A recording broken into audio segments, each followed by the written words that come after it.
قال رحمه الله: 61. أن الذكر يعطي الذاكر قوة، حتى إنه ليفعل مع الذكر ما لا يطيق فعله بدونه. وقد شاهدت من قوة شيخ الإسلام ابن تيمية قدس الله روحه في مشيه وكلامه وإقدامه وكتابته أمرا عجيبا، فكان يكتب في اليوم من التصنيف ما يكتبه الناسخ في جمعة أو أكثر. وقد شاهد العسكر من قوته في الحرب أمرا عظيما.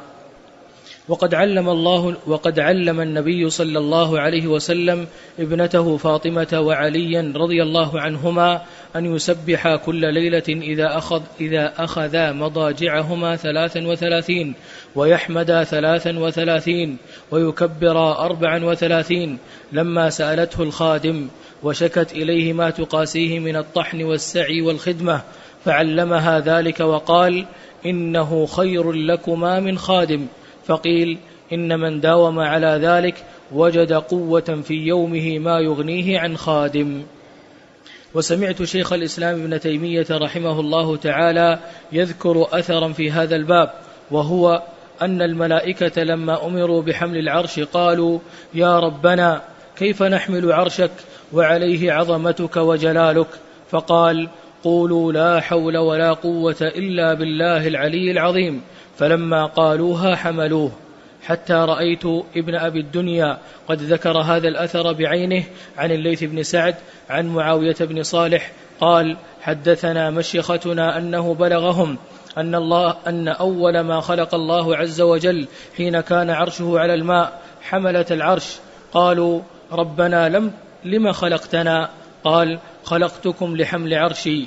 قالوا: ربنا ومن يقوى على حمل عرشك وعليه عظمتك وجلالك ووقارك؟ قال: لذلك خلقتكم. فأعادوا عليه ذلك مرارا، فقال لهم: قولوا لا حول ولا قوة إلا بالله، فحملوه. نعم. وهذا لا يكفي لإثبات هذا الأمر الغيبي، يعني هذا الأمر ما يزال يحتاج إلى دليل ومجيء هذا الأثر، وما يبعد أنه مأخوذ من الكتب السابقة، فمثل هذا يحتاج إلى دليل لأن يثبت. أما فضل لا حول ولا قوة إلا بالله وعظيم أثرها فهذا ثابت دلت عليه نصوص كثيرة. ذكر رحمه الله هنا في هذه الفائدة أن ذكر الله سبحانه وتعالى يعطي الذاكر قوة، أي في بدنه، حتى إنه لا يفعل مع الذكر ما لا يفعله بدونه، فهو يعطي قوة في البدن. والعلماء رحمهم الله استدلوا على ذلك بحديث فاطمة رضي الله عنها لما جاءت إلى النبي عليه الصلاة والسلام تسأله خادما، فقال لها عليه الصلاة والسلام: ألا أدلك على ما هو خير لك من خادم؟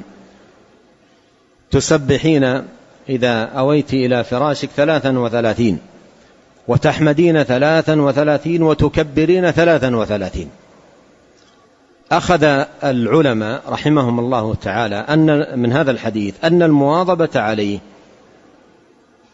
تعطي المرء قوة في بدنه ونشاطه ما يغنيه عن خادم في يومه، لأنها هي جاءت تسأل خادما، تطلب من النبي عليه الصلاة والسلام أن يعطيها خادما. قال: ألا أدلك على ما هو خير لك من خادم؟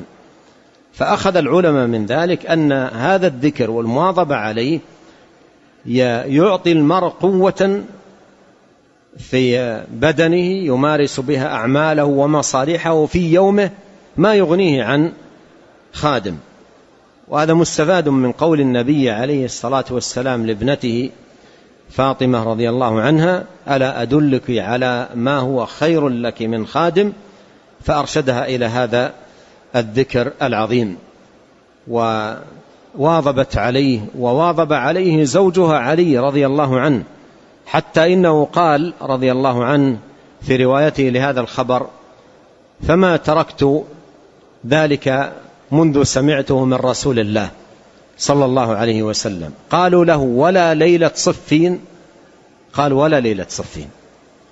وهذا يدل على أنه واظب عليه مواظبة تامة في لياليه كلها منذ سمعه من رسول الله صلى الله عليه وسلم.